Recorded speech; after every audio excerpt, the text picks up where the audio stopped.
Well, I was lucky to be able to work on the first phase of the housing and the Sjöstad. So it started in 1989, and we started on the inner city side with two housing blocks, over 260 dwellings, which I worked with, and quite shops and everything else. And the main interest there was that was a local housing association, and their main aim was that as many flats as possible should have contact with the water. They understood that the water view was very interesting. So the block is sort of designed in a way that it's open up towards the street, towards the water and the quay. Well, very early on the planners appointed a housing association, and they had to be part of it with one of the directors, quite a person quite high up, responsible for building activities. And the housing association have to appoint an architect, which the authorities agreed on, that they thought had a responsibility and the knowledge of modern housing. And then the planners had often only one or two people working, and often they also had more than one project going at the same time.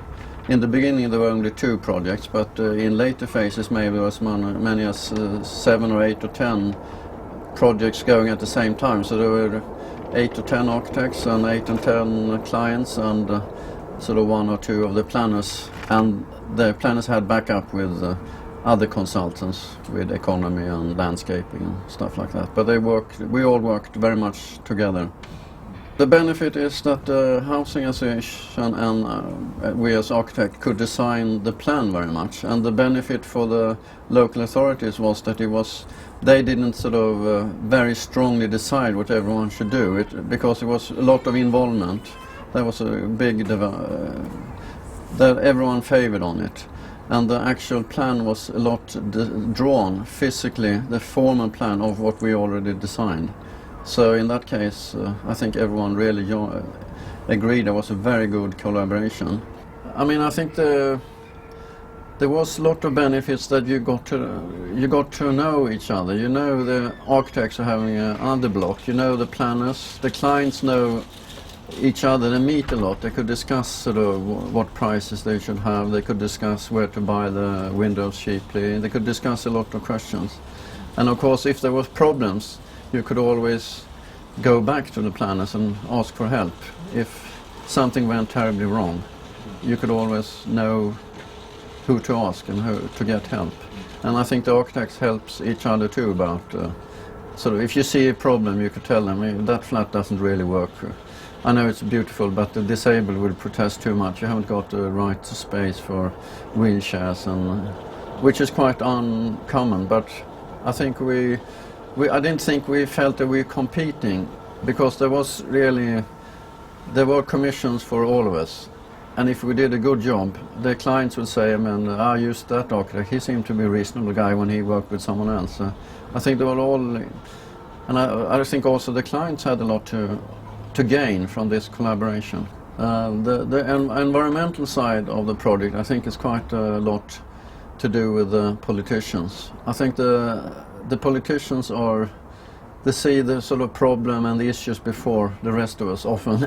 And in this case I think it's very much true that it was the politicians there were political decisions that this should be something to show up for the rest of Europe, and it was very much part of the bid to Stockholm to have the Olympic Games.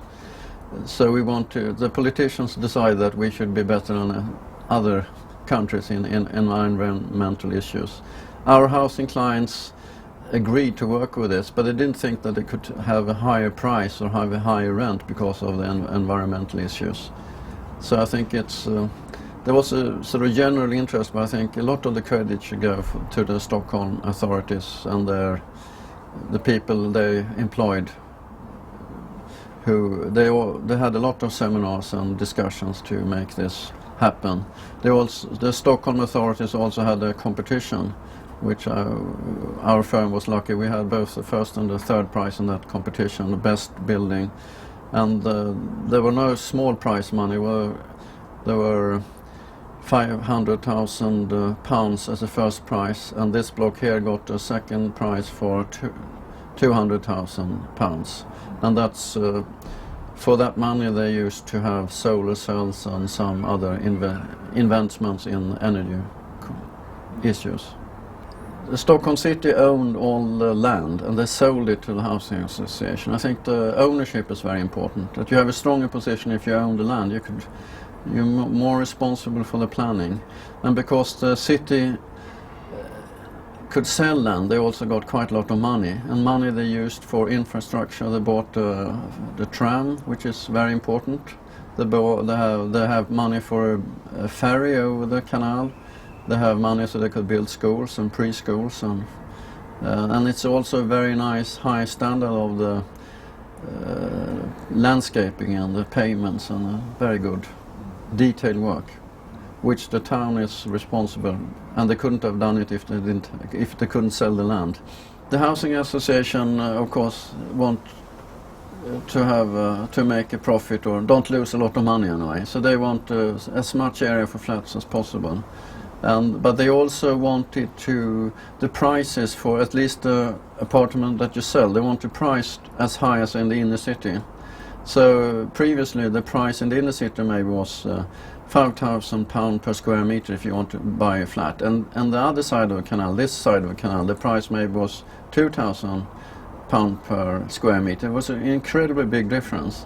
And I think in the end they all understood if we could create a town, a city life, with shops and the sort of people on the streets and small cafes, the price would be higher. So in the end, I think they all understood if they worked together and managed to create a real inner city feeling, they would be able to sell their flats more expensively. But for each little block, of course, it was a risk. Well, the housing here is normally 6-7 stories. I mean, that's definitely enough. But I think if it wasn't used as a shop, or it could be used for residential use, and if it's not so busy, of course, it will be easier to live there too. So for the inhabitants, I think I don't think very few move here because of because of environmental issues. But I think I mean, if you ask them, they may be proud about it, but that's not why they move here. They move here because have the sort of the feeling of inner city, but they also have something of the suburb with more space, more parks, more playing grounds, the contact with the water. Well, the greenhouse is also, there's a laundrette which is for all inhabitants. You could use it both day and night, it doesn't disturb anyone. And above the laundrette there's well, maybe 120 square meters which for parties for the inhabitants. You could rent it very cheaply for if you have a birthday party or children party or something.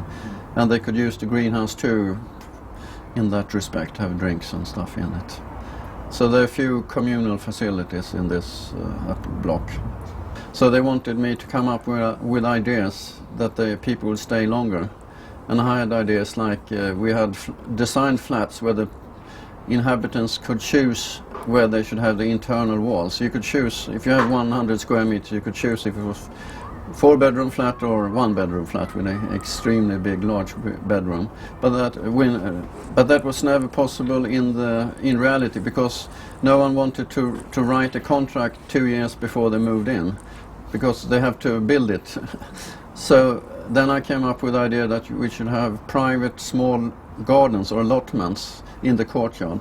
So and to support allotments, we also have a very nice greenhouse. And in that respect, people really live, they sort of live there, and they grow their own vegetables and plants and flowers, and that makes them want to stay a lot longer and want to see what they've done. And it's not just one season, maybe for many years. I think it's the success of Hammarby Sjöstad is very much that it's mixed use. There are offices, there are schools, day nurseries, and there are a lot of shops in the basement. There are 25 restaurants, which is extraordinary in such a reasonable small area. So I think that's part of the success, that you really use the basement. And that's often quite difficult to, in the early phases of a housing association and our clients, they're worried because they want to have as much sellable area as possible. They want as much housing area as possible. So you really need to discuss how it should manage. One lesson is not to sell too too much land at the same time. I think it's very important to divide it in reasonably small. Maybe you could sell a block with 100 or 120 dwellings. Sometimes you even divide the blocks into smaller allotments. And I think to have the variety, to have different types of ownership and really mixed use, I think is very important.